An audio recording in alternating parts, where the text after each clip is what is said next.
تو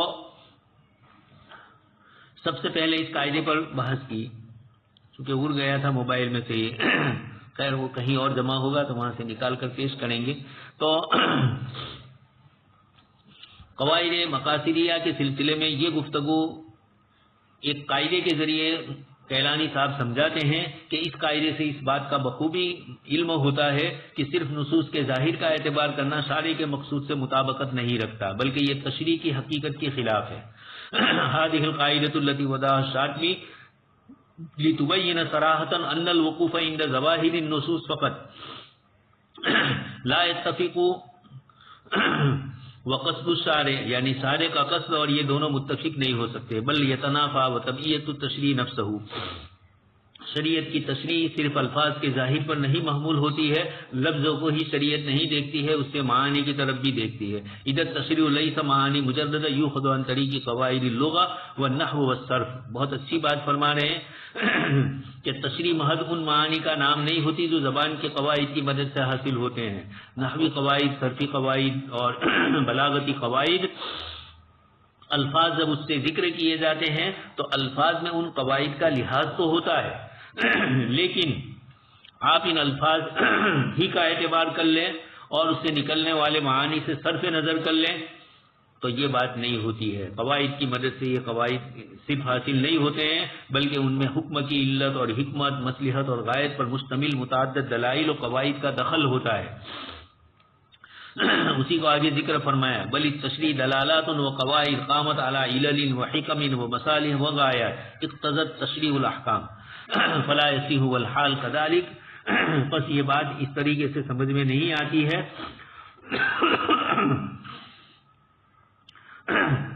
ان يبتر المجتہد الحکم عن علله یا الحکم عن علله وحکمه ومقاصده وما يستهدفه من تحقیق مصالح جویة مصالح حیویة للأمة ويتمسك بحرفیة النص وحدها۔ قاعدہ آپ سن چکے ہیں، ظاہریہ نے یہی کیا، انہوں نے الفاظ کے ظاہر کو دیکھا اور قواعد عربیت کو دیکھتے ہوئے انہوں نے مسائل شریعہ کو حل کرنا چاہا تو عجیب و غریب قسم کے گل کھلائے ظاہریہ نے۔ اس کی وجہ یہی ہوئی کہ انہوں نے شریعت کے مفاہیم اور مقاصد کو نہیں سمجھا۔ شریعت محض خشک نحوی قواعد کا نام نہیں ہے، محض قواعد عربیت کی رعایت کرتے ہوئے صرف شریعت مطہرہ نہیں چلتی ہے، شریعت میں مجازات بھی ہوتے ہیں، اسباب سے مسببات کی طرف جایا جاتا ہے، علت سے معلول کی طرف جایا جاتا ہے۔ یہ تمام چیزوں کو جن حضرات نے الفاظ کے ظاہر کو لیا نصوص کے، ان کی طرف سے یہ غلطی ہوئی۔ کما انه لا يصح للمجتہد ان يحمل قواعد اللغة ومدلولها لانها آلة فهم النص ووسیلة ادراکها، اسی طریقے سے یہ طریقہ کار بھی صحیح نہیں ہے کہ زبان کے قواعد کا مطلق اعتبار نہ کیا جائے، خاص کر کے ہمارے زمانے کے وہ حضرات جنہوں نے عربیت کے قواعد نہیں پڑھے ہیں۔ مودودی صاحب سے بھی یہ غلطیاں ہوئی، وحید الدین صاحب بھی بہت دور کے معانی کی طرف گئے، اور اس طرح کے عصر حاضر میں جتنے بھی دانشور اور متجددین حضرات ہیں ان سے یہ غلطی ہوئی کہ عربی صرف و نحو سے واقفیت نہ ہونے کی بنیاد پر محض معانی کی طرف گئے، یا خاص کر کے دوسری زبانوں سے ان علم کو حاصل کیا۔ ایک صاحب ہے ہمارے یہاں اردو زبان میں ہی پڑھتے ہیں، یقینی بات ہے کہ حدیث شریف کو جب اردو ترجمہ کیا جائے گا، ترجمہ کرنے والے اگر وہ متجددین ہے، ترجمہ کرنے والے اپنے مقصد کے مطابق ترجمہ کرتے ہیں، وہ حدیث شریف کا وہ ترجمہ نہیں کرتے ہیں۔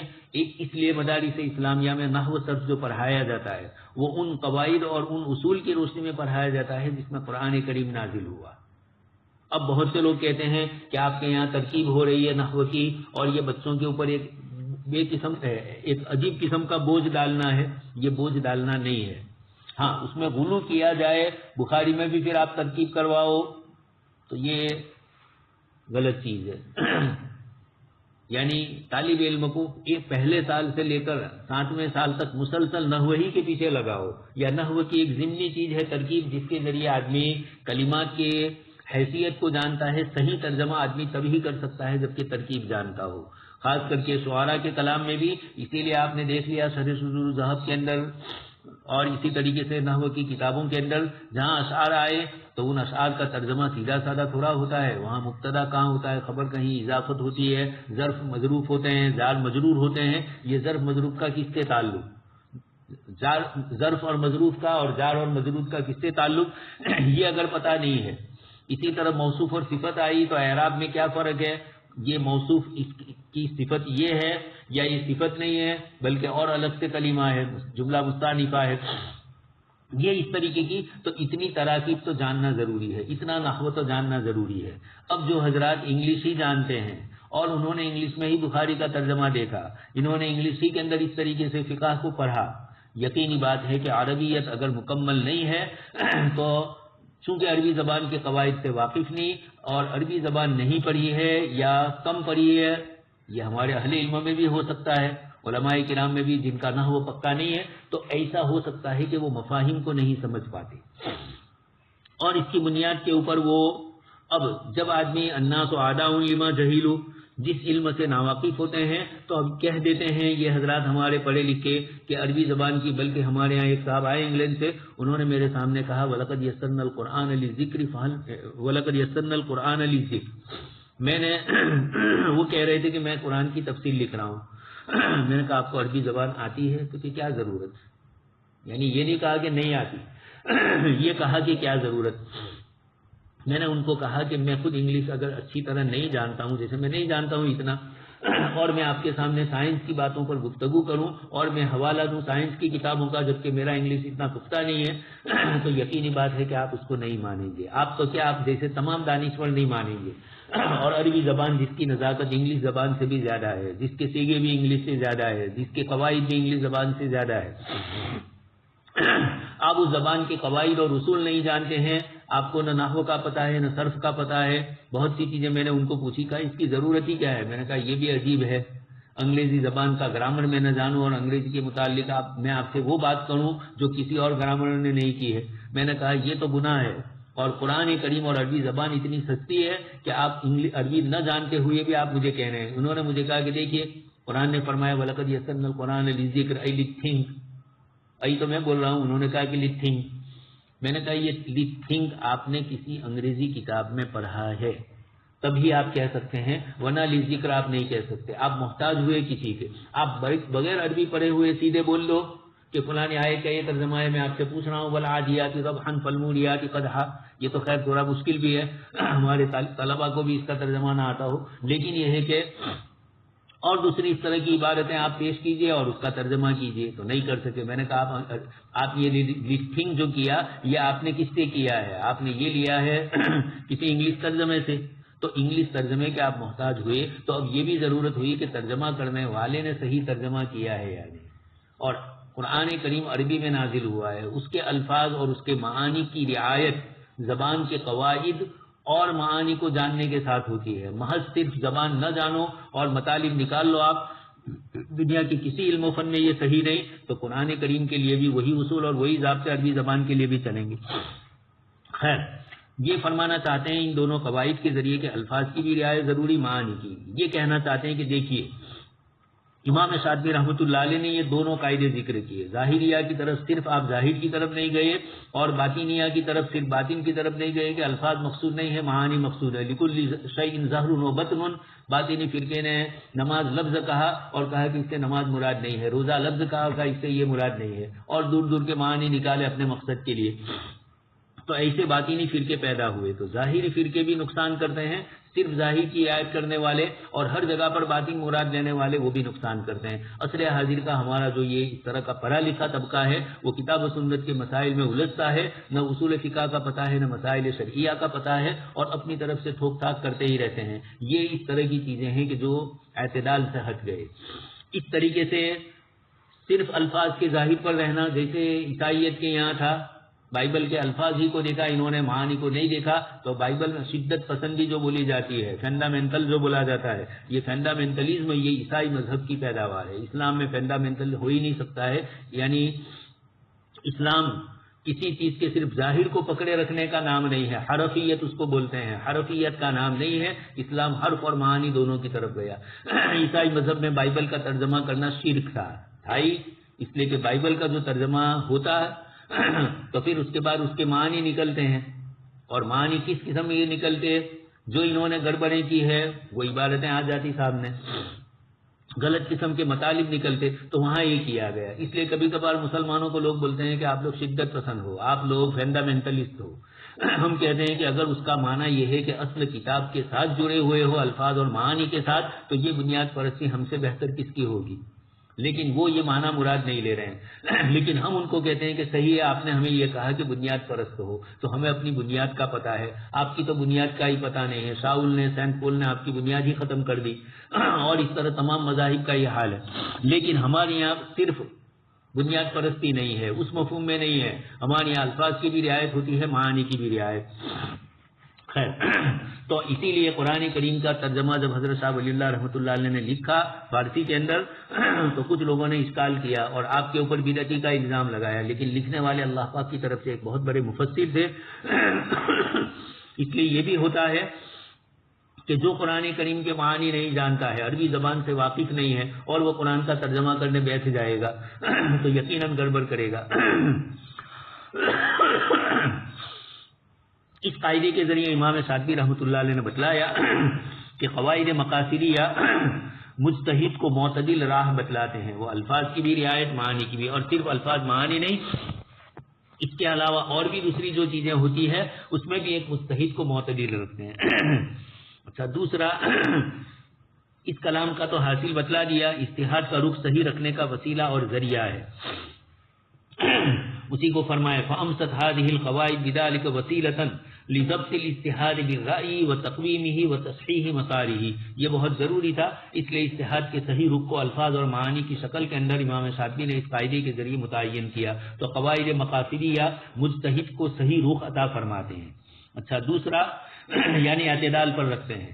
اسی طریقے سے مقاصدی قواعد فقہ اسلامی کے عام مبادی کے ضابطے بھی بناتے ہیں. مثلا فقہ اسلامی کے اندر رفع حرج ہے، اور اسی طرح فعل کے انجام کا خیال کرنا. امام شاطبی رحمۃ اللہ علیہ نے چند قواعد مقاصدیہ کو ذکر کیا اور اس کے ذریعے ضابطے بتلائے. مثلا ایک قاعدہ ذکر کیا آپ نے، اذا كانت المشقة خارجة عن المعتاد بحيث يحصل بها للمكلف فساد ديني او دنيوي فمقصود الشارع فيها الرفع على الجملة. مشقت کے متعلق فرمایا جبکہ مشقت عادت سے زائد ہے، یعنی عام متن انسان مشقت برداشت نہیں کرتا، اتنی ہے، اس کو فقہا کی اصطلاح میں غیر معتاد مشقت کہتے ہیں. مشقت اتنی ہے کہ مکلف کو دینی نقصان ہو رہا ہے یا دنیاوی نقصان ہو رہا ہے، تو ایسے موقع پر شریعت مطہرہ یہ جو غیر معتاد ہو گیا اس کو عادی بنائے گی، اور عادت سے زائد جو مشقت ہے شریعت وہاں اپنی طرف سے تحصیل لائے گی. اب یہاں یہ لفظ ذکر کیا امام شاطبی رحمۃ اللہ علیہ نے کہ المشقۃ الخارجۃ عن المعتاد، یہ جو لفظ ذکر کیا اس سے امام شاطبی رحمۃ اللہ علیہ مشقت کی مختلف قسمیں ہمارے سامنے بتلاتے ہیں. مشقت معتاد ہے، غیر معتاد ہے، پھر معتاد ہے تو کس طریقے کی اس کی بھی تقسیم ہو رہی ہے، اور غیر معتاد ہے تو کس طرح کی غیر معتاد ہے.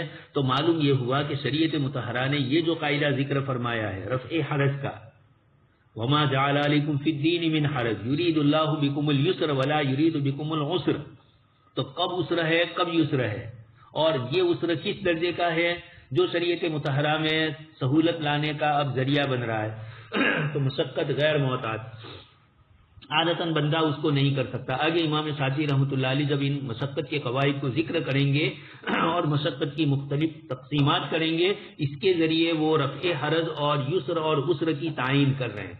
مطلق یسر اور مطلق عسر، تو شریعت مطہرہ کے احکام اور مسائل کے اندر کچھ یسر بھی ہے کچھ عسر بھی ہے.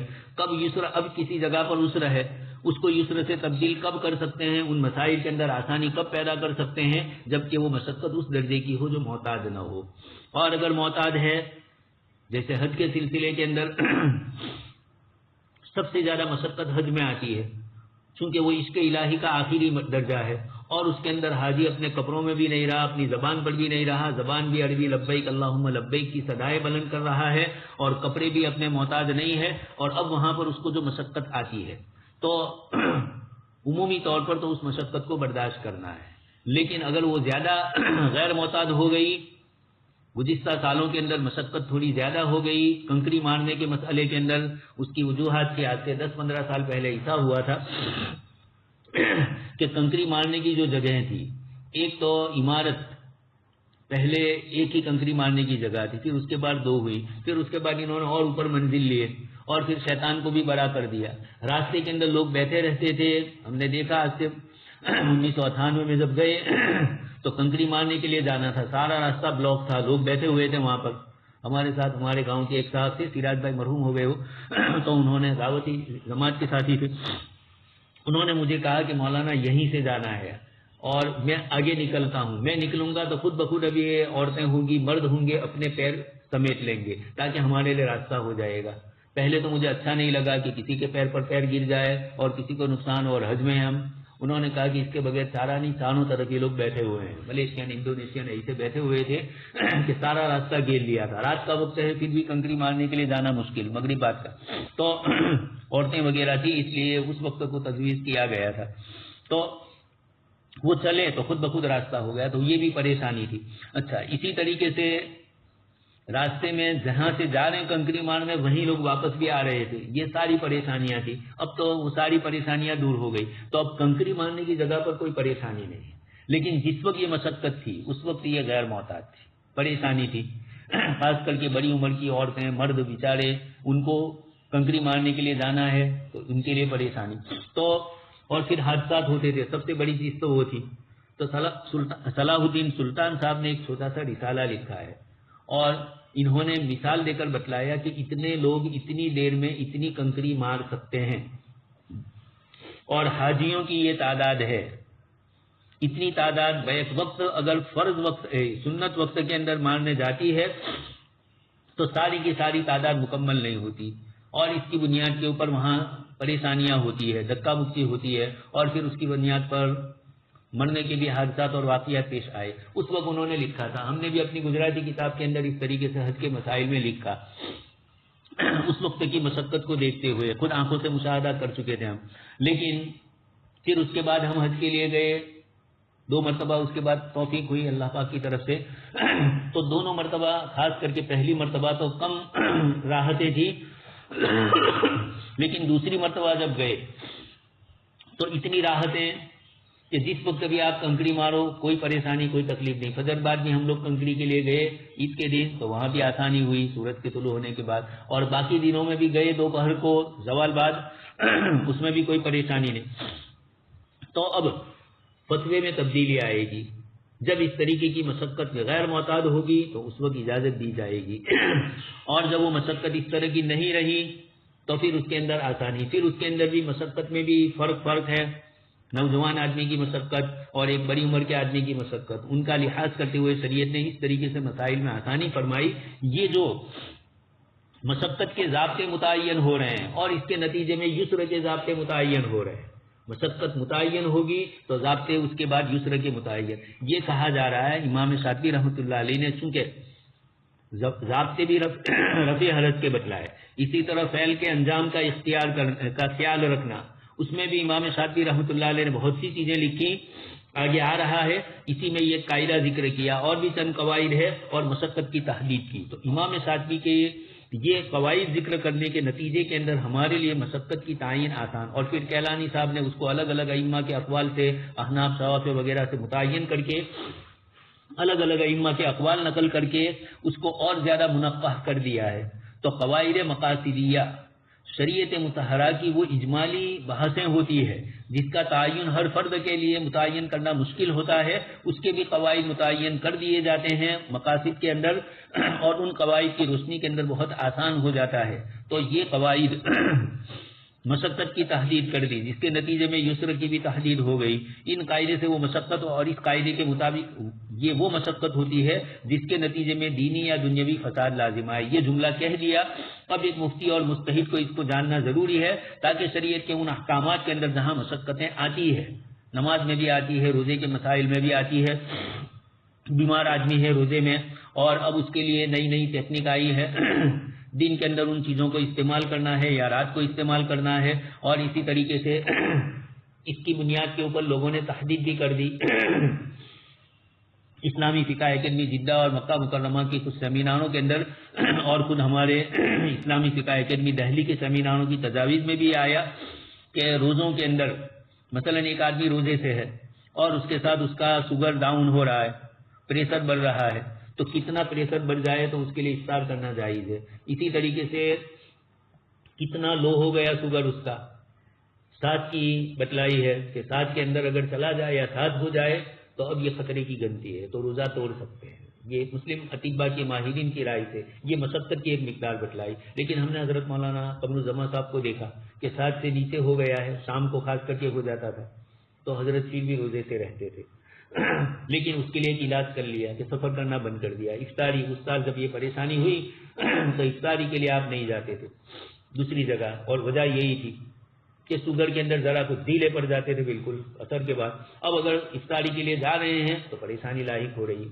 تو یہ فقہائے کرام نے یہ ضابطے بتلائے. یہ ضابطے کہاں سے آئے؟ مشقت اور تیسیر کے اصول اور ضابطے متعین ہوئے. تو اس کی روشنی میں مسلم اطباء نے جو علم سے بھی ماہر تھے یا علماء کے ساتھ ملے اور انہوں نے بتلایا کہ اس درجے کا ہو تو آپ افطار کر سکتے ہیں. مفتی حضرات تو مطلق کہیں گے کہ جب آپ کو پریشانی ہو، لیکن وہ کس درجے کی ہے؟ ان کے پاس مشینریاں ہوتی ہے، ڈاکٹروں کے پاس یا خود مریض کے پاس بھی کثرت سے جن کا شوگر لو ہوتا ہے یا فاسٹ ہو جاتا ہو، پریشر جن کا کم یا زیادہ ہو جاتا ہو، تو مشین رکھتے ہیں، تو وہ مشین میں دیکھ لیں اور خود ان کو بھی احساس ہوتا ہے، پتہ چل جاتا ہے. تو اس کی بنیاد کے اوپر یہ حکم لگایا جاتا ہے کہ اب آپ کے لیے آسانی یہی ہے کہ آپ اس چیز کے اندر یہ کر لو.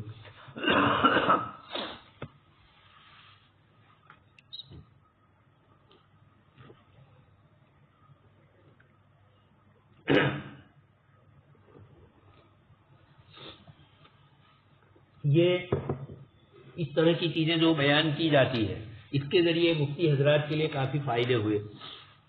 اب یہ تحدید تو مکمل ہر فرد کے لیے ممکن نہیں ہے. جیسے میں نے آپ کو کہا کہ انہوں نے کہا کہ 7 سے نیچے ہو جائے شوگر تو اس وقت روزہ توڑ دو، اب یہ آپ کی پریشانی زیادہ ہو سکتی ہے. لیکن حضرت اور اس طرح کے بزرگوں نے رکھ دیا وہی اللہ کے نبی صلی اللہ علیہ وسلم کو جس طریقے سے اللہ پاک غذا دیتے ہیں، تو اللہ کا ذکر، اللہ کی یاد، یہ وہ چیزیں ہیں جو آدمی کے دل کو سکون دیتی ہے، جسم کو توانائی بخشتی ہے. تو اہل اللہ کا یہ بھی حال ہوتا ہے.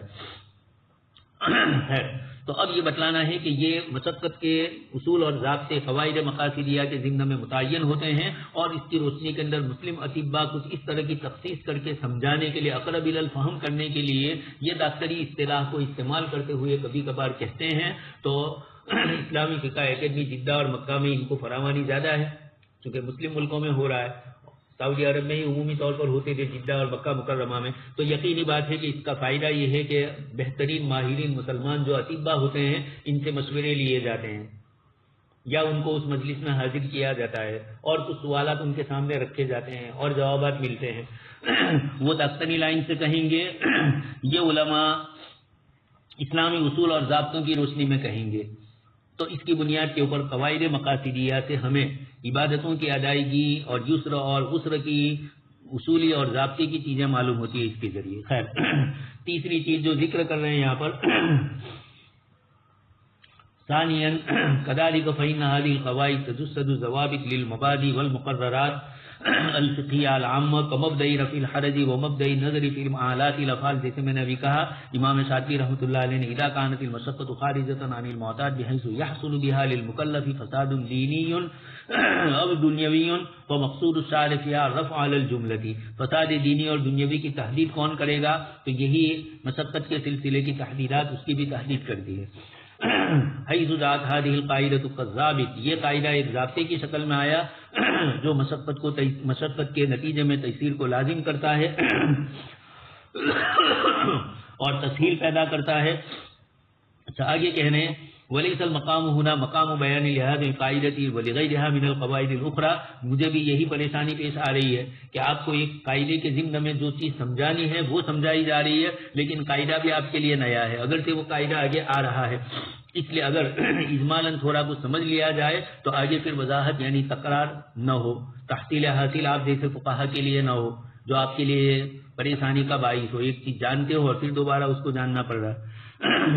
تو اضافۃ الی کونہا تکشف عن آفاق تلک المبادی وتزید من ظہورها وبیانها، یہی کہنا چاہتے ہیں کہ یہ قاعدہ اس چیزوں کو بتلاتا ہے. خیر آگے اس کے بعد تیسرے فائدہ ذکر کیا جا رہا ہے مقاصد کا. اس کا تیسرا فائدہ یہ ہے کہ یہ مقاصدی قواعد ہمارے لیے عن النص الذی تیسر علیہ الاحکام الشرعیہ من حیث ارتباط الجزئیات والکلیات، یہ بھی بہت اچھی بات بتلاتے ہیں.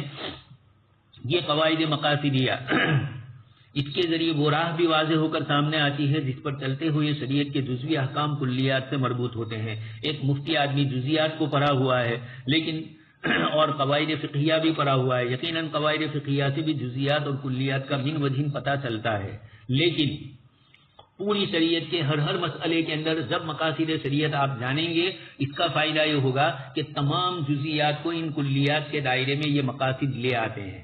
اس لیے کہ مقصد اتنا عموم، مثلا عدل کا لفظ، مساوات کا لفظ، رفع حرج کا لفظ، تو یہ تمام جزیات جن کے اندر یہ چیز پائی جائے گی ان کو مقاصد کی لڑی میں پیرو دیں گے. اس طریقے سے امام شاطبی رحمۃ اللہ علیہ نے اس چیز کو آگے ذکر کیا ہے. کیلانی صاحب اس کا حوالہ دے رہے ہیں کہ امام شاطبی رحمۃ اللہ علیہ نے ان قواعد کو جہاں انہوں نے ضروریات، حاجیات اور تحسینیات کا ذکر کیا، وہاں آپ نے فرمایا کہ تکلیفات شریعہ کا تعلق مقاصد شریعت سے ہے، اور مقاصد تین طرح کے ہوتے ہیں، ضروریات، حاجیات اور تحسینیات. پھر انہوں نے اس کی وضاحت کی کہ تینوں ایک مرتبہ میں نہیں ہے. بہت تفصیل سے آپ آگے پڑھیں گے جہاں ضروریات حاجیات کی بحث آ رہی ہے. اس سلسلے میں انہوں نے بعض قواعد کا بھی ذکر کیا. مثلا امام شاطبی رحمۃ اللہ علیہ نے ذکر کیا کہ ان هذه المراتب الثلاث ليست على وزن واحد ويسوق قواعد تصرح بذلك، اور یعنی یہ تینوں کے تینوں ضرورت، حاجت اور تحسین ایک درجے میں نہیں ہے بلکہ تینوں میں فرق ہے. اور اس کو واضح کیا المقاصد ضروریہ فی شریعت اصل للحاجیت و تحسینیہ، مقاصد ضروریہ شریعت میں اصل ہے، حاجیہ اور تحسینیہ اس کے تابع ہوں گے. حاجیہ اور تحسینیہ کی بنیاد پر مقاصد ضروریہ کو چھوڑا نہیں جا سکتا. پھر آگے کہیں گے مقاصد ضروریہ اپنے وجود میں حاجیہ اور تحسینیہ کے محتاج نہیں ہے، اور حاجیہ اور تحسینیہ اپنے وجود کے اندر ان کے محتاج ہے. بہت سارے اس طرح کے قواعد آئیں گے تو وہاں یہ بھی کہیں گے کہ ضروریہ ان کا محتاج نہیں ہے. لیکن پھر ایک قاعدہ ذکر کریں گے کہ ضرورت اپنے مکمل طور پر وضاحت کے لیے حاجی اور تحسینی کا محتاج ہے من وجہن، لیکن جتنے حاجی اور تحسینی محتاج ہے ضروریہ اتنا محتاج نہیں ہے. آگے اس کو بھی ذکر کریں گے. فہذہ القواعد، اچھا اسی طریقے سے ایک دوسرا قاعدہ بھی انہوں نے ذکر کیا، کذالک الاوامر المتعلقۃ بالامور الضروریہ لیست کاوامر المتعلقہ بالامور الحاجیہ و تحسینیہ. وہ امور جن کا تعلق ضروریات سے ہے، ان کا شریعت کے وہ اوامر اور وہ احکام، چاہے وہ امر کی شکل میں ہو نہیں کی شکل میں ہو، یہ ضروری ہوں گے تو لازمی ہوں گے امر کی شکل میں ہے تو.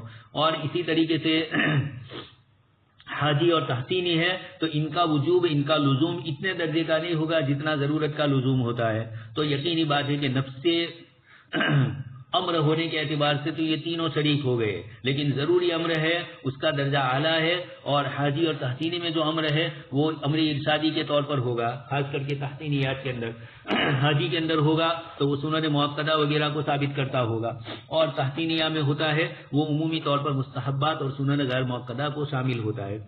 خیر امام شاطبی رحمۃ اللہ علیہ نے ان قواعد کے ضمن کے اندر شرعی احکامات کے سلسلے میں ہمیں مختلف موضوعات اور حیثیت کے اعتبار سے ان کا فرق بتلا کر یہ بتلا دیا کہ ایک طرف ضروری حاجی اور تحسینی میں فرق ہے، لیکن پھر ان میں باہمی تعلق بھی ہے.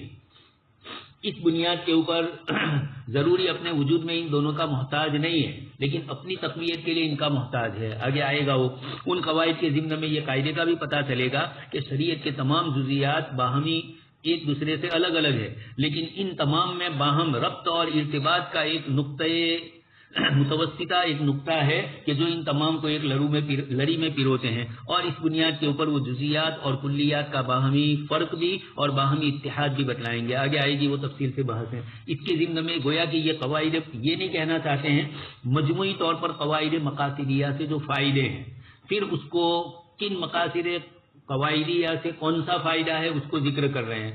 پہلے دو قاعدوں کے اندر اس کو ذکر کیا، اس تیسرے قاعدے کے اندر یہ بتلایا کہ جزیات اور کلیات کا باہمی ربط ہے. اس کا پتہ چلے گا آپ کو ضروری حاجی اور تحسینیات کی بحث میں. اور رفع حرج والا مشقت و تجلیب التیسیر اور اس قسم کے جو قواعد ہے وہ مقاصد قواعدیہ کے اندر جہاں رفع حرج سے بحث ہوتی ہے وہاں اس سے فائدہ ہوتا ہے. تو تیسرا یہ ہوا. اچھا آگے اسی طریقے سے یہ کہتے ہیں اسی طرح یہ قواعد تشریعی منہج کو واضح کرتے ہیں جس کو شارع نے اپنی تشریعات کے اندر برتا ہے. ایک قاعدے کا ان قواعد کا ایک فائدہ یہ بھی ذکر کرتے ہیں کہ ہر ایک مستقل دلیل شرعی کی حیثیت رکھتا ہے. یہ تھوڑا جاننا ضروری ہے. امام شافعی رحمۃ اللہ علیہ بار بار اس چیز کو ذکر کرتے ہیں. جیسا آپ اس سے پہلے سن چکے ہیں عموم کی دو قسمیں ہیں. ایک تو عموم صیغے سے ظاہر ہوتا ہے اور ایک عموم وہ ہوتا ہے جو استقراء کے ذریعے ظاہر ہوتا ہے. تو دلیل شرعی مستقل حیثیت یہ کہتے ہیں. آگے اس سے ایک اور فائدہ بھی بتلائیں گے کہ ایسی یہ قواعد ایسی دلیل کی حیثیت اختیار کر لیتے ہیں جن کو بغیر مشقت کے بغیر پریشانی کے دلیل مان کر مستحد نئے مسائل کے شرعی حل دریافت کر سکتا ہے. اس طرح باہمی تعارض ظاہری کو دور کرنے میں بھی ان کے ذریعے مدد ملتی ہے. چنانچہ اس پر کئی علماء نے اس وقت کتابیں لکھی ہے کہ تعارض کو دور کرنے کے لیے قواعد مقاصدیہ یا نفس مقاصد سے ہم کس طرح فائدہ اٹھا سکتے ہیں. آگے یہ بحث بھی آئے گی. یہاں یہ کہنا چاہتے ہیں کہ دلائل شرعیہ کی حیثیت یعنی یہ کہیں گے کہ قواعد فقہیہ سے بھی بڑھ کر قواعد مقاصدیہ ہے. اصول فقہ سے بھی بڑھ کر قواعد مقاصدیہ ہے. اس لیے کہ یہ قواعد مقاصدیہ شریعت کے عموم اور بطون میں اتنے پھیلے ہوئے ہیں کہ جب آپ غور و فکر کریں گے تو ہر جگہ پر شریعت کے یہ عمومی مقاصد آپ کو نظر آئیں گے. پوری شریعت عدل و انصاف کے ساتھ ہے. پوری شریعت افراط و تفریط سے پاک ہے. پوری شریعت بندے کو من وجہین مکلف بناتی بھی ہے اور من وجہین جہاں تکلیف آئی تو تکلیف سے بندے کو شریعت مطہرہ اس مسئلے کے اندر مستثنا بھی کرتی ہے. آگے امام شافعی رحمۃ اللہ علیہ اس بحث کو بھی ذکر کریں گے کہ کبھی کبھار کسی جزئیے کو تلاش کرنا ہے اور وہ جزئیہ آپ کو صراحتاً نصوص میں نہیں مل رہا ہے. یقینی بات ہے عصر حاضر کا کوئی جزئیہ ہے تو وہ نصوص میں صراحتاً نہیں ملے گا. تو کتاب و سنت کی نصوص میں آپ کو نہیں مل رہا ہے اور فقہاء کرام کی عبارتوں میں بھی نہیں مل رہا ہے. تو اب آپ کیا کریں؟ آپ اس میں قیاس کریں یا مقاصد شریعہ کے عموم سے استدلال کرتے ہوئے قیاس نہ کرتے ہوئے سیدھا حکم لگائے. یہ ایک بحث ہے ہندوستان میں ہمارے یہاں اور ویسے بھی عرب علماء میں بھی. جو متقدمین علماء ہے اور جو محتاط علماء ہے وہ یہ کہتے ہیں کہ یہ اتنا آسان نہیں ہے. لیکن امام شافعی رحمۃ اللہ علیہ نے جن چند مثالوں میں اس کو پیش کیا, یقینی بات ہے کہ امام شافعی رحمۃ اللہ علیہ نے ایک قاعدے کو ثابت کرنے کے لیے کئی آیتیں پیش کی اور ان آیتوں کے ذریعے ہمیں سمجھایا کہ اس آیت سے بھی یہ مسئلہ معلوم ہوتا ہے, یہ قاعدہ معلوم ہوتا ہے, فلانی آیت سے بھی فلانی آیت سے بھی صراحتاً نہیں معلوم ہو رہا ہے نصوص کے عموم اور بطون کے اندر جا کر. تو اب یہ ہے کہ کئی آیتوں کو وہ پیش کریں گے اور سب جگہ پر یسر معلوم ہو رہا ہے.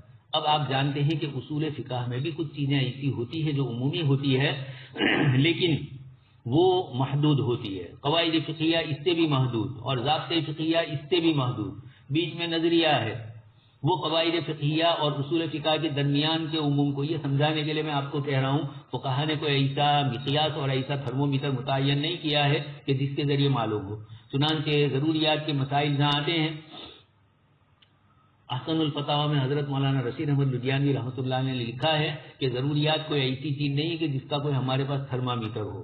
سائل کا سوال اور مفتی جس دور سے گزر رہا ہے اس سائل کو ان سے کیا کیا سابقہ پڑ سکتا ہے یا عموماً کچھ نہ کچھ چیزیں مفتی کو جاننی پڑے گی. وہی جو امام محمد رحمۃ اللہ علیہ فرما رہے تھے, بازار میں جاتے تھے تو تجارت کی شکلیں جانتے تھے, تو یہاں مشقت کی شکلیں بھی مفتی کو معلوم ہو کہ ایک مسلمان تاجر کو یا ایک مسلمان خریدنے والے کو یا ایک مسلمان دلال کو سماسیرہ کو کیا پریشانیاں پیش آتی ہے اور اس کی روشنی کے اندر جو وہ مسئلہ پوچھتے ہیں تو ان کے لیے کتنی گنجائش نکلتی ہے. خیر بحث یہ ہے کہ امام شافعی رحمۃ اللہ علیہ یہ کہنا چاہتے ہیں کہ چند قواعد کا مجموعہ ملا کر اتنی پختگی وہ پا لیتے ہیں کہ نصوص وہاں صراحتاً نہیں ہے لیکن دوسرے نصوص کے عموم اور بطون کے ذریعے چند قواعد یہ چند دلائل کے ذریعے امام شافعی جس قاعدے کو ثابت کرنا چاہتے ہیں, جس قاعدے مقتدیہ کو وہ ذکر کریں گے, اس کے ضمن کے اندر وہ دلیلیں لائیں گے. تو دلیلوں میں آیتیں لائیں گے. ان آیتوں سے کس طریقے سے ثابت ہو رہا ہے؟ صراحتاً نہیں ہے، عموق اور گہرائی سے، لیکن اتنی آیتیں پیش کر دیں گے. ایک طرف ایک آیت ہے، اس کو تھوڑا آپ سن لیں پہلے، پھر اس کے بعد آگے اس کو اور دوسری دلیلوں کے ذریعے سمجھائیں گے. جہاں یہ عبارتیں آئے گی آگے کتاب میں مقاصد کے ضمن میں تو سمجھ میں آئے گا یہ کہنا کیا چاہتے ہیں. صرف یہ کہتے ہیں کہ ایک طرف ایک آیت ہے جس سے کوئی حکم ثابت ہو رہا ہے، یقیناً وہ عبارت النص سے ثابت ہو رہا ہے، صراحتاً ہے، آیت لائی ہی اس کے لیے گئی ہے. ماسی کل کلام الاجلی جو آپ سن چکے ہیں، تو یقیناً اس کا درجہ تو ان آیتوں کے مقابلے میں جن آیتوں کے عموق اور بطن سے دلالت اور اقتضاء سے کوئی چیز ثابت ہو رہی ہے اور ایک آیت کی صریح عبارت سے ثابت ہو رہی ہے، یقیناً ماسی کل الاجلی ہے، اس لیے اس کا درجہ پہلے ہے. لیکن کبھی ایسا ہوتا ہے کہ مختلف آیتوں سے ایک چیز ثابت ہو رہی ہے، تو اب وہاں کیا فائدہ ہوگا؟ مختلف آیتوں سے جب یہ چیز معلوم ہو رہی ہے اور مختلف آیتوں کی صریح عبارت سے نہیں، عموق اور بطن سے، اس کو امام شاطبی رحمۃ اللہ علیہ نکال رہے ہیں اور اس موقع پر ہمیں پتہ چلتا ہے کہ اچھا اس آیت سے اس طریقے سے بھی استدلال کیا جا سکتا ہے. اللہ پاک نے قرآن کریم کی تفسیر کا آپ کو ایک وافر حصہ عطا فرمایا تھا.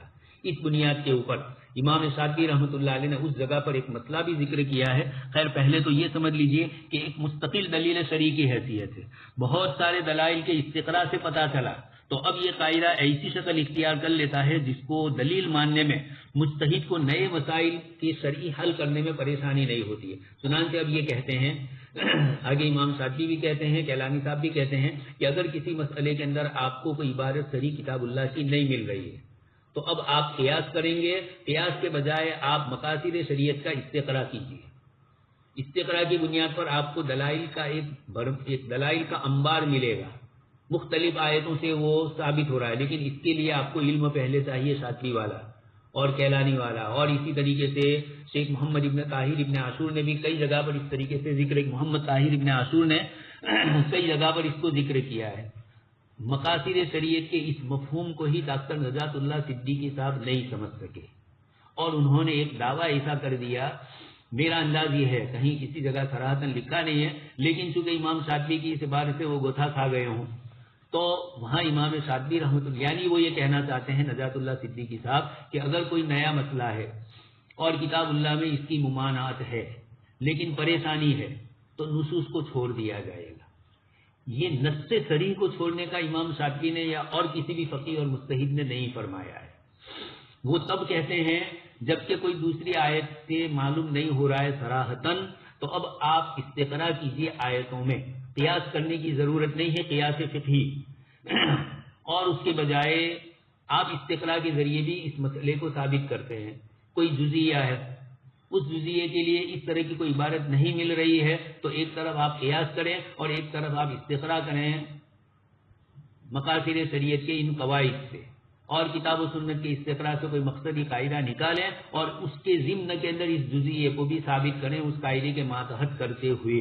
یہ ایک طریقہ ہے جو قیاس کے طریقے کے علاوہ ہے، لیکن یہ طریقہ مشکل تھا، اس لیے ہمارے فقہائے کرام نے قیاس کو ترجیح دی تھی. لیکن امام شاطبی رحمۃ اللہ علیہ، اللہ نے وافر علم دیا تھا، اس قیاس سے بھی وہ آگے ہیں، اس لیے وہ یہ فرماتے ہیں کہ اس جزئیے کو ثابت کرنے کے لیے قیاس سے بھی ثابت کر سکتے ہیں، انکار نہیں کرتے ہیں امام شاطبی، لیکن وہ یہ کہتے ہیں کہ اتنی پختگی اس قاعدے میں نہیں ہوگی جتنی پختگی آیتوں کے عموم اور بطون، عموق اور بطون سے آپ چند آیتوں کو ملا کر استقراء کر کے اس جزئیے کو ثابت کر رہے ہیں، جواز یا عدم جواز جو بھی آپ کر رہے ہو، تو اس مسئلے کے اندر جتنی پختہ دلیل ہوگی وہ قیاس کی دلیل، اس لیے کہ قیاس تو کسی ایک نص کے اوپر آپ نے علت کے ذریعے، تعلیل کے ذریعے، مقیس علیہ کے ذریعے آپ نے تعلیل نکالی اور تعلیل کے ذریعے آپ حکم کو ثابت کر رہے ہیں، اور یہاں کئی آیتوں کا عموق اور بطون اس کو ثابت کر رہا ہے. اس لیے یقینی بات ہے کہ قواعد مقاصدیہ جتنی پختگی کے ساتھ آپ کو نئے پیش آمدہ جزیہ میں دلیل فراہم کریں گے، قیاس سے بھی اتنی نہیں ہو سکتی. یا مثال یہ سمجھ لیجئے، یعنی شاطبی نے تو یہ ذکر نہیں کیا لیکن احناف کے یہاں چونکہ یہ بات ہے کہ کہیں کہیں ہمارے یہاں قیاس کے اندر استحسان کو ترجیح کیوں دی جاتی ہے قیاس کے مقابلے میں، وہاں پر احناف چاہے صراحتاً یہ نہیں بول رہے ہیں کہ یہ نصوص کے عموق اور بطون کی گہرائیوں سے نکلا ہوا استحسان ہے، اور کتاب، ورنہ بات وہی ہوتی ہے جو مثالیں آپ سن چکے ہیں، جس کے اندر جہاں اضطرار پیش آیا اور اس کی بنیاد کے اوپر فقہا نے فتویٰ دیا. جتنے استحسانات احناف کے یہاں ہیں آپ دیکھیں گے تو وہاں یہی نظر آئے گا کہ مقاصد کے عموم پر احناف نے عمل کیا، لیکن صراحتاً اس طرح کی چیزیں بولے نہیں. ضرر ہے، مشقت ہے، یہ بول دیتے ہیں مشقت کی بنیاد پر. جیسے آپ پرندوں کا سن چکے ہیں، کھار کھانے والے پرندے جو پرندوں کا شکار کرتے ہیں ان کی چونچ کا مسئلہ آپ سن چکے ہیں، اور شیر وغیرہ چیتا وغیرہ جو سیدھا منہ لگا دے ان کے متعلق بھی آپ سن چکے ہیں. دونوں کے فرق میں کیا بات آئی؟ یہی بات آئی کہ وہاں اس کی چونچ ہے، بیچ کے اندر اس کا لعاب نہیں ہے، اور اس کا جانور کا سیدھا لعاب ہے، اور لعاب متولد ہے خون وغیرہ سے، بدن کے اعضاء سے، اور بدن کے اعضاء پر جو حکم وہی حکم اس لعاب پر بھی لگایا گیا. یہ آپ جب گہرائی سے دیکھیں گے تو ہمارا استحسان امام شاطبی کے یہ جو استقراء مقاصد ہے یہی استقراء ہے، لیکن ہم اس کو اس طرح تعبیر نہیں کر رہے ہیں، بس یہ فرق ہے. آپ جب اب گہرائی سے دیکھیں گے استحسانات میں تو استحسان کی جو دلیل ہے وہ اتنی عمومی دلیل ہوتی ہے. مشقت لفظ بول دیا تو مشقت تو وہی قواعد مقاصدیہ میں آتی ہے، لیکن ہم یہ نہیں کہیں گے کہ قاعدے مقصدیہ کی بنیاد پر یہ کیا گیا. لیکن اب عصر حاضر میں ان قواعد مقاصدیہ کو جن کو امام شاطبی نے نقل کیا اور کیلانی صاحب نے اس کو عمومی روپ دے کر اس کو تفہیم کے اندر ہمارے سامنے بہت واضح کر دیا، وہاں یہ بات آتی ہے تو اب وہ آگے یہ کہیں گی کہ اس کو جزئیے کے لیے قیاس کی ضرورت نہیں ہے، سیدھے قواعد مقصدیہ کے اس قاعدے کے ماتحت اس جزئیہ کو لاؤ اور اس کے مسئلے کو حل کرو عصر حاضر کے. چنانچہ آج کے جدید مسائل کے اندر علماء نے اس طرح بھی کیا ہے.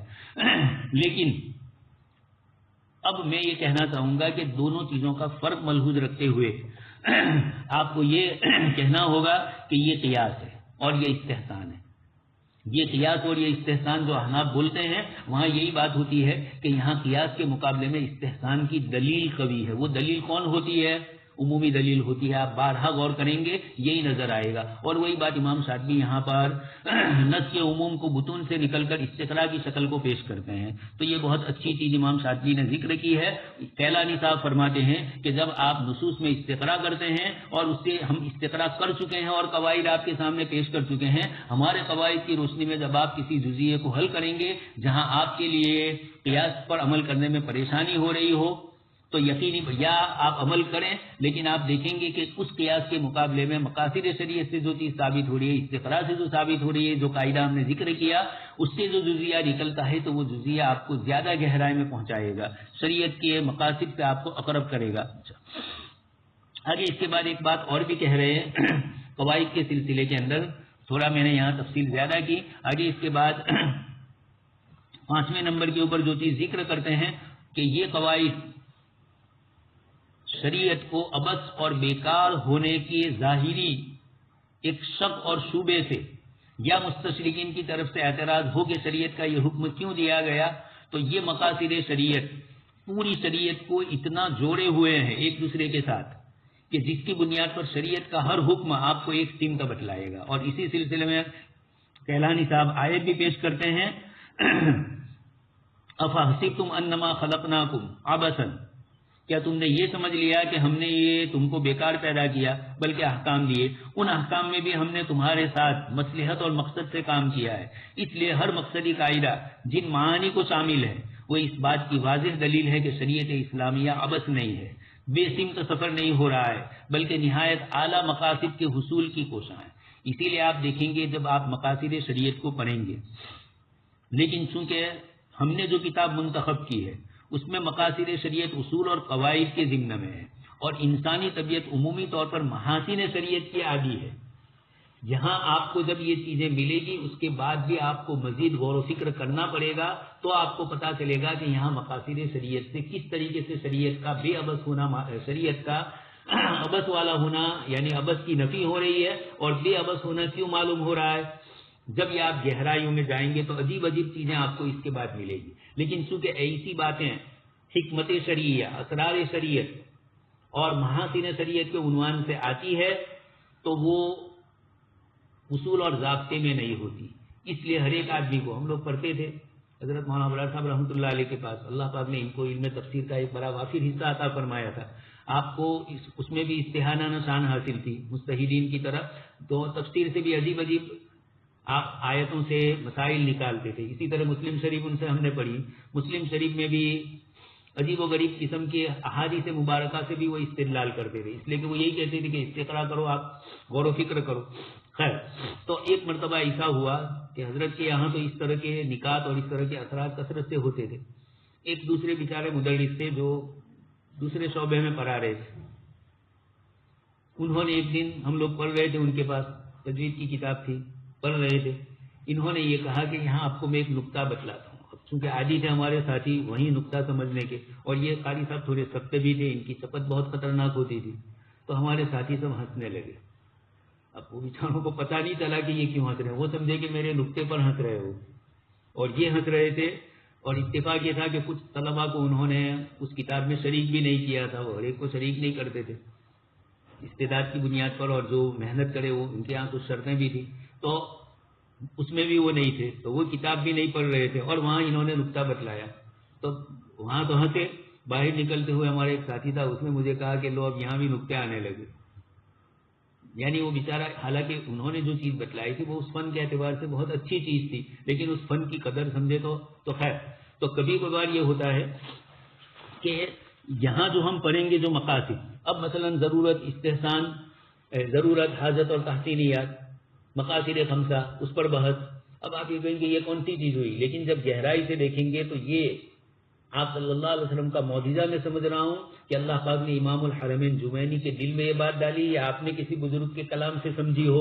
لیکن چونکہ ہم تک جو تاریخ پہنچی ہے مقاصد شریعت کی، اس میں یہی معلوم ہوتا ہے کہ دوسرے نمبر امام غزالی ہے، اور پہلے ان کے استاد امام جوینی نے یہ بات کہی. لیکن بات یہ ہوتی ہے کہ کچھ چیزیں لوگوں میں گردش کرتی ہے علمی، لیکن وہ ایک منقع اور منظم شکل میں نہیں ہوتی ہے، اور بعد میں کوئی ایک گہرائی سے غور و فکر کرتے ہیں اور پھر اس کو ایک منظم شکل دیتے ہیں. کچھ لوگوں میں تنظیمی صلاحیت ہوتی ہے، قواعد کی اللہ پاک کی طرف سے صلاحیت ہوتی ہے، وہ قواعد ترتیب دیتے ہیں، اور لیکن ایسا نہیں کہ مطلق قاعدہ ذکر کر دیا. تو یہ امام شافعی رحمۃ اللہ علیہ نے یہاں جن چیزوں کو ذکر کیا اور ہم نے جن کو منتخب کیا وہ تھوڑی گہرائی والی ہے.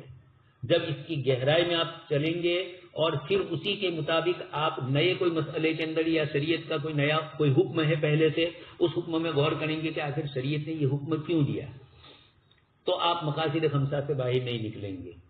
جان کی، دین کی حفاظت کی جو باتیں آئی، دین ہے، جان ہے، عقل ہے، مال ہے، نسل ہے، ان میں اب مثلا نکاح کے سلسلے میں یہ فرمایا کہ نسل کی آگے بڑھوتری کے لیے، نسل کی حفاظت کے لیے نکاح کو رکھا ہے. زنا یہ نسل کی حفاظت نہیں کرتا ہے.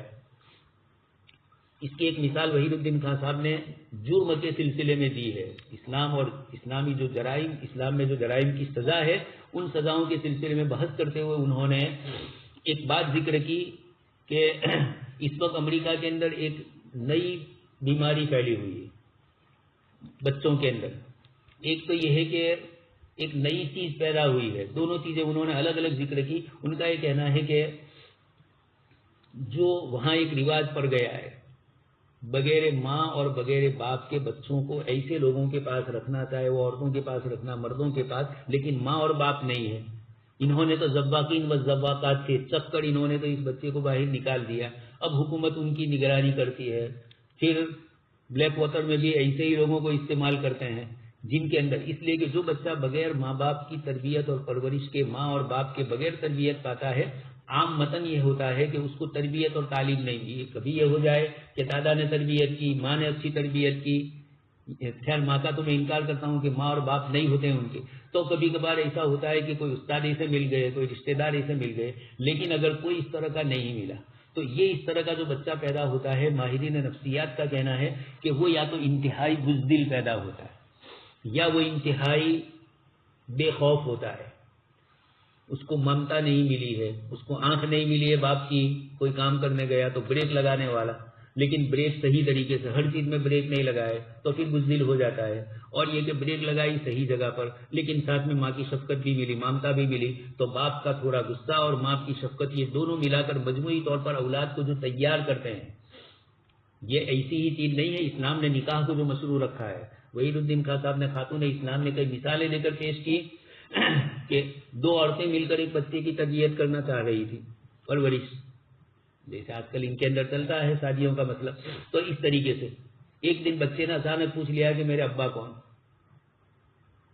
ماں کوئی جواب نہیں دے پائی. تو یہ خیر یہ تو جزوی چیز ہوئی. صدام حسین پر جو کتاب لکھی گئی ہے یہ اتنا زیادہ بعد میں ہم ان کو اچھا سمجھ رہے ہیں اب تو، لیکن جس وقت وہ تھے اور انہوں نے جو کچھ کیا اس وقت بڑی لمبی چوڑی ان کے اوپر یہ ہوئی. تو تحقیق کی گئی تو یہی پتا چلا کہ بچپن سے ہی باپ کا انتقال ہو گیا تھا.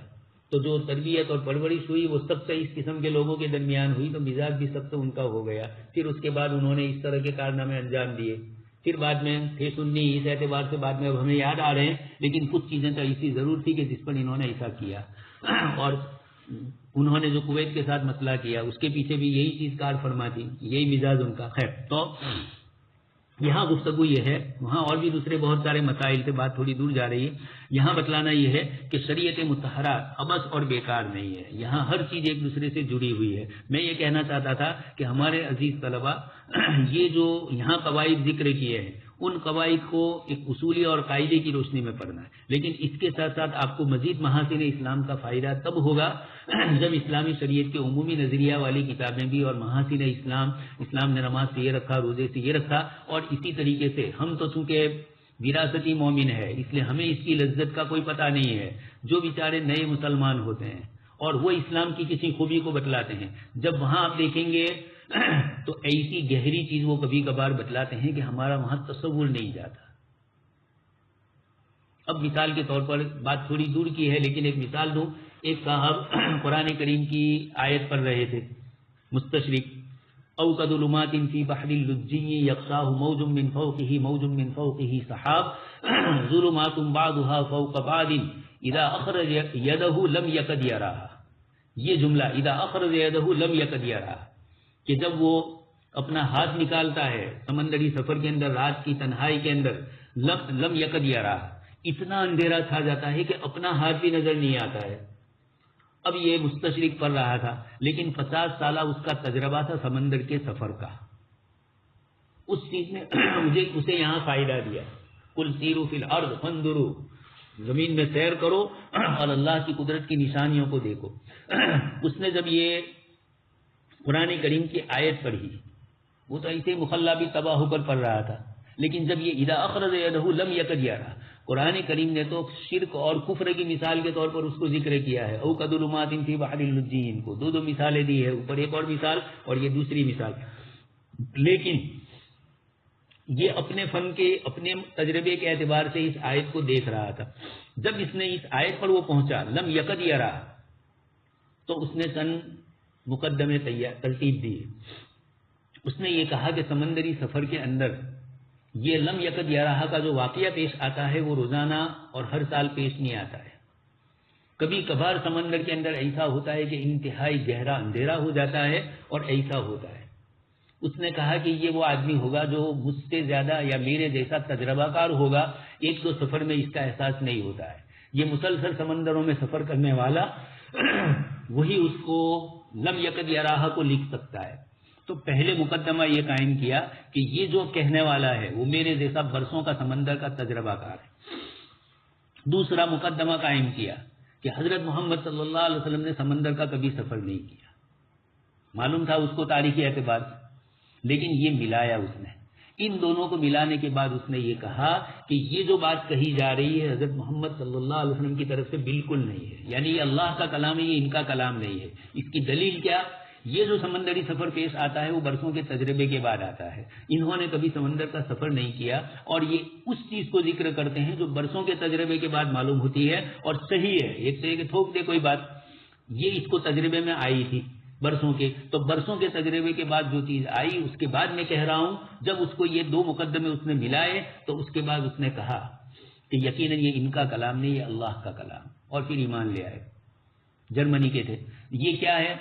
یہ جو میں آپ کو کہنا چاہتا ہوں کہ ایک طرف قواعد مقاصدیہ کو تو مسائل کو حل کرنے کے لیے پڑھنا ہے اور ایک طرف ہم اسلام کے داعی ہیں. یہ دعوت دونوں میں چلے گی. مسلمانوں کو بھی شرعی مسائل کو مقاصد کی روشنی میں جب سمجھائیں گے لیکن اصول اور ضابطوں کے ساتھ، تو یقیناً جو پڑھا لکھا طبقہ ہے، شاہ ولی اللہ رحمۃ اللہ علیہ نے حجت اللہ البالغہ لکھی ہے. علماء کا یہ کہنا ہے کہ آخر شاہ ولی اللہ نے یہ کتاب کیوں ترتیب تھی؟ اللہ پاک نے آپ کے پاس یہ کتاب لکھوائی. یہ کہتے ہیں کہ یہ تو مدینہ منورہ گئے تھے، وہاں تو یورپی علوم نہیں تھے، وہاں وہ مسائل نہیں تھے جو وہ چھیڑتے، اور شاہ صاحب رحمۃ اللہ علیہ عالم امثال کی مثالیں بیان کر رہے ہیں، جنت اور جہنم، وہ مسائل اور وہ چیزیں چھیڑ رہے ہیں جو عام متن سیاست مدنیہ میں آتے ہیں، تو عجیب و غریب سیاست کو ذکر کر رہے ہیں، جاہلیت کی رسومات کو ذکر کرتے ہیں تو عجیب و غریب اس پر استدلال کرتے ہیں، اور یہ اس طریقے سے حکمت اور تشریح شریعت کو اس انداز میں سمجھا رہے ہیں کہ ایک آدمی کی عقل میں آ جائے۔ علماء فرماتے ہیں کہ شاہ صاحب کو یا تو اللہ پاک نے ان کی بصیرت سے معلوم کر لیا تھا انہوں نے کہ اب کا جو دور آ رہا ہے وہ عقلیت پرستوں کا دور ہے، ان کو عقلی چیزیں سمجھانی ہے، تو اقرب الی الفہم کرنے کے لیے کتاب و سنت کے دلائل کو کس طریقے سے سمجھانا ہے، حضرت شاہ صاحب نے حجت اللہ اس بنیاد پر ترتیب دی۔ اب کسی کو نظر نہ آ رہی ہو، حجت اللہ البالغہ ایک بہت بڑے پڑھے لکھے صاحب ہے، اور وہ یہ کہتے ہیں کہ کتاب کا نام حجت اللہ البالغہ ہے، لیکن مجھے کہیں حجت اللہ نظر نہیں آئی۔ اور بھی کئی اشکالات انہوں نے کیے کہ ایک طرف انگریز اور یہ آ رہے تھے ہندوستان میں، اور اورنگزیب اور اس قسم کے لوگ، ان کی نظریں نہیں گئی کہ اب آنے والا دور کون سا آ رہا ہے۔ یہ آپ بھی لکھ رہے ہیں اس دور کے گزرنے کے بعد، اب آپ اپنے دور کو دیکھیے۔ خیر بات تھوڑی ضمنی ہے۔ تو شاہ صاحب رحمۃ اللہ علیہ نے دین اور شریعت کو اس طریقے سے سمجھایا، اس لیے آپ سے یہ گزارش ہے کہ پہلے تو ان قواعد مقاصدیہ کو پڑھا جائے جو مسائل کے استنباط میں ہمارے لیے مفید ہے، لیکن اسی سے بھی اور دوسرے قواعد سمجھ میں آتے ہیں، مقاصد، ان کی روشنی کے اندر، یعنی عمومی نظریات، نماز سے کیا مقصد ہے، روزے سے کیا ہے، زکوٰۃ سے کیا ہے، الگ الگ جو مقاصد خاصہ جن حضرات نے لکھا اس کو بھی پڑھا جائے تو اس کی روشنی کے اندر، اور اسی طرح محاسن اسلام، جو بیچارے اسلام میں داخل ہوئے ہیں ان کو کن دلیلوں سے ہمارے حضرات سمجھاتے ہیں اور وہ اسلام لاتے ہیں، ان کو جو مقاصد سمجھ میں آتے ہیں، محاسن اسلام سمجھ میں آتے ہیں۔ ایک عیسائی کیتھولک گھر کی لڑکی ہے، اس نے عیسائی مذہب کے اندر حضرت عیسیٰ علیہ السلام اور خدا کے تعلقات کے لیے جو دلیلیں ہیں، اور جو سینٹ پول نے اس کو بدل دیا ہے، اور 3 in 1 اور 1 in 3 ولا تقولوا ثالث ثلاثہ، آیت کریمہ میں جو آیا لا تقولوا ثلاثہ، تم 3 مت کہو، اس کو یہ سمجھ میں ہی نہیں آ رہا۔ چنانچہ ہمارے علماء بھی یہ فرماتے ہیں کہ جب کسی عیسائی سے گفتگو ہو آپ کی تو آپ ان کو یہ پوچھو کہ خدا کا تصور اور عیسیٰ علیہ السلام کا تصور آپ کے یہاں کیا ہے، یہ مسئلہ بنیاد بناؤ۔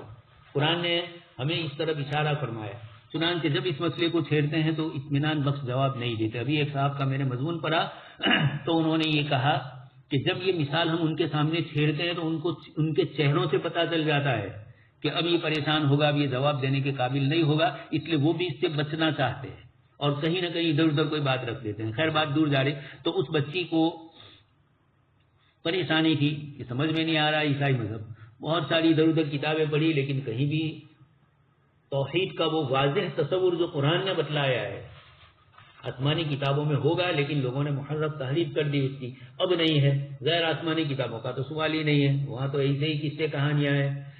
تو اب ادھر ادھر پڑھنے کے بعد اللہ پاک نے عمومی طور پر میں نے یہ دیکھا کہ جو لوگ اسلام میں داخل ہوتے ہیں کچھ لوگوں کو تو پہلے ہی قرآن پڑھنے کی توفیق ملتی ہے، لیکن بہت سو کے واقعات جو میں نے پڑھے ادھر ادھر دوسری کتابیں ہی پڑھی، اسلام سے تو کوئی سروکار ہی نہیں رکھا۔ اللہ پاک نے فرمایا کہ نہیں، تجھے میں مخلوق ہی سب کچھ دکھلا دیتا ہوں کہ مخلوق میں تو مبتلا ہو، اور پھر اس کے بعد دیکھ کہ تیری بے چینی کا حل کوئی نہیں ہے، ایک مذہب سے دوسرے مذہب میں جا رہے ہیں لیکن کوئی فرق نہیں پڑتا ہے۔ اور جب اسلام میں اس کے بعد اسلام کی وہ اندر کا دل جو چاہتا ہے وہ بعد میں اللہ پاک اخیر میں قرآن کی توفیق دیتے ہیں، کہیں قرآن کی مخالفت کرنے کے لیے قرآن پڑھتے ہیں اور اللہ پاک ان کو اشکال کے جواب دیتے ہیں۔ بہرحال اس قسم کے واقعات پیش آئے تو اس نے کہا کہ پھر میں نے قرآن اٹھایا، قرآن میں دیکھتی گئی، اللہ کی توحید کو مسلسل پڑھتی ہی گئی، ایک آیت پر جا کر وہ مکمل طور پر رک گئی، یعنی مکمل تشریفی بخش جواب مل گیا۔ وہ کہہ رہی کہ جب میں اس آیت پر پہنچی انما الہکم الہ واحد، کتنی تاکید ہے، تمہارا معبود صرف ایک اللہ، کوئی ذلی بروزی خدا نہیں، نبیوں کے جیسے دعوے کیے گئے قادیانی کی طرف سے، اور اسی طریقے سے خدائیت کے لیے اوتار کی شکلیں دی گئی اور الگ الگ چیزوں کو اس طریقے سے تعبیر کر کے بھگوان مخلوق کا سوروپ اختیار کر کے دنیا میں آتے ہیں۔ یہ اس طرح اوتار کا جو تصور ہمارے انبیاء کرام کا جو تصور ہے وہ ہمارے ہندو مذہب میں یہ نہیں ہے۔ ہندو بھائی جن چیزوں کو سمجھتے ہیں وہ اور ہے، اس لیے کبھی آپ ان کو یہ مت کہہ دینا، آپ ان کو سمجھاؤ کہ اوتار کا کیا تصور ہے۔ امام الدین صاحب جو نقیب کے پہلے ایڈیٹر بھی تھے، ان کی کتاب ہے اوتار کے سلسلے کی، ہندو مذہب کے سارے اوتار کے خلاصے کو انہوں نے پیش کیا ہے اور بہت شاندار طریقے سے انہوں نے اس کو پیش کیا ہے امام الدین صاحب۔ اچھا خیر، امام شاطبی رحمۃ اللہ علیہ یہ بھی فرماتے ہیں کہ شریعت ابس نہیں ہے، اس کی دلیل آپ کو کیسے پتہ چلے گی؟ اسی کے ذریعے پتہ چلے گا۔ آگے اس کے بعد چھٹی دلیل میں یہ چیز ذکر کرتے ہیں کہ نصوص کو سمجھنے کا ایک واضح طریقہ بھی یہ مقاصد ہمیں عطا فرماتے ہیں۔ اس سلسلے کے اندر ایک قاعدہ سمجھا رہے ہیں امام شاطبی رحمۃ اللہ علیہ، لیس للمکلف ان یقصد المشقۃ نظرا الی عظم اجرها وَلَهُ أَن يَقْصُدَ الْعَمَلَ الَّذِي يُعَظِّمُ أَجْرَهُ لِعَظَمِ مَشَقَّتِهِ مِنْ حَيْثُ هُوَ عَمَلٌ۔ پہلے بھی کہہ چکا ہوں یہ قاعدہ، مشقت مکلف کے لیے یہ نہیں ہے کہ وہ مشقت کا قصد کرے تاکہ اس سے زیادہ ثواب ملے، بلکہ وہ عمل کا قصد کرے جس میں زیادہ ثواب۔ یہ فہم کا فرق ہے، اور یہ مسلمانوں کو کم سمجھ میں آئے گا۔ ہمارے یہاں بھی جو فرقے غلو والے ہیں یا غیر دوسرے مذاہب کے اندر جو غلو ہوتا ہے اور عبادتوں کے اندر اتنی مشقت میں اپنے آپ کو ڈالتے ہیں اور اس طریقے سے کہتے ہیں کہ جتنی مشقت زیادہ ہوگی اتنا ثواب ملے گا، تو یہ نہ کیا جائے۔ میں ثواب زیادہ چاہتا ہوں اس لیے مشقت کر رہا ہوں، نوافل اس لیے پڑھ رہا ہوں کہ ثواب زیادہ ملے۔ کہیں کہیں آپ صوفیاء کرام کے یہاں پڑھیں گے کہ کبھی کوئی بزرگ یہ کہتے ہیں اپنے نفس سے خطاب کر کے کہ تجھے فلانی چیز کھانی ہے، میں نہیں کھلاؤں گا، تجھے 4 رکعت پہ بس کرنا ہے، میں نہیں کروں گا، میں 40 رکعت پڑھوں گا۔ تو یہ اپنے نفس کو مشقت میں ڈال رہے ہیں، لیکن نفس کی اصلاح کرنے کے لیے تاکہ دوبارہ اس طریقے کا خیال پیدا نہ ہو۔ اس لیے وہ حضرات اگر اس طرح کر رہے ہیں، بول رہے ہیں، تو مقصد ان کا وہ نہیں ہے جو یہاں پر امام شاطبی کہنا چاہتے ہیں کہ مکلف ثواب کا قصد کر کے اس عمل کو کرے، مشقت کا قصد نہ کرے۔ یہ شریعت مطہرہ کی نصوص کو سمجھنے کا ہمارے لیے آسان طریقہ ان مقاصد نے بتلایا ہے۔ اس طرح علم المقاصد ضابطے میں آتا ہے، اور جو قاعدہ ضابطے جو علم قواعد اور ضابطے کی شکل میں آتا ہے وہ اپنے جزیات کو منضبط کرتا ہے۔ اس لیے یہ جو کتاب ہمارے سامنے ہے قواعد مقاصدیہ والی، اس نے قواعد کی روشنی میں ہمیں مقاصد سمجھایا تو مقاصد کو منظم شکل دے دی، اس لیے کہ قاعدہ ایک تو، اور پھر قاعدہ بھی مقصدیہ، تو یقینی بات ہے کہ قاعدے فقہیہ منضبط ہوتا ہے تن جزیات کو شامل ہوئے، تو قاعدے مقاصدیہ تو اور منضبط کرنے والا ہے۔ اس لیے ان قواعد کے ذریعے علم مقاصد ایک واضح اور سہل الحصول علم ہو گیا ہے، اور مستحیل ان قواعد کلیہ سے واقف ہو کر مذکورہ مقاصد شریعت سے بآسانی آشنا ہو سکتا ہے۔ ان قواعد کی اہمیت اس وقت بڑھ جاتی ہے جب ہمیں یہ معلوم ہوتا ہے کہ خود فقہائے کرام نے شرط لگائی، امام جوینی، امام شاطبی اور بھی دوسرے حضرات نے یہ لکھا ہے، جو قاعدے آپ ذکر کر رہے ہیں ان بیچ میں مقاصد کے سلسلے میں امام زرخشی کا قول بھی نقل کیا، یہ بھی بہت اچھا قول ہے۔ امام زرخشی رحمۃ اللہ علیہ یہی فرماتے ہیں کہ کسی فن کے منتشر قواعد کو یا منتشر معلومات کو قواعد کی شکل دینے سے ان کی حفاظت اور انضباط ہوتا ہے۔ ان ضبط الامور المنتشرہ المتعددہ فی القوانین المتحدہ هو اوعى لحفظها وادعى لضبطها۔ آگے امام جوینی رحمۃ اللہ علیہ فرماتے ہیں اسی سلسلے میں کہ جو آدمی من لم يتفتن لوقوع المقاصد في الاوامر والنواهي فليس على بصيرة في وضع الشریعہ، شریعت مطہرہ کے مقاصد، شریعت کے جو عوامر ہے اور نواہی ہے اس میں غور و فکر کیا جائے کہ آخر شریعت کیوں حکم دے رہی ہے، کیوں روک رہی ہے، لیکن یہ کب غور و فکر ہوگا؟ جب کتاب و سنت کے علوم بھی گہرے ہوں گے۔ آگے امام شاطبی کا قول نقل کرتے ہیں، مجتہد کے لیے سب سے پہلی شرط ہے کہ مقاصد شریعت سے واقف ہو، اگر وہ واقف نہیں ہے تو اس کو اجتہاد کرنے کی گنجائش نہیں ملتی ہے، اس لیے کہ اس کا اجتہاد اس موقع کے اوپر شریعت کی کما حق ہو ترجمانی نہیں کر سکے گا۔ سبحان اللہ و بحمدہ، سبحانک اللہم و بحمدک، نشہد ان لا الہ الا انت، نستغفرک و نتوب الیک۔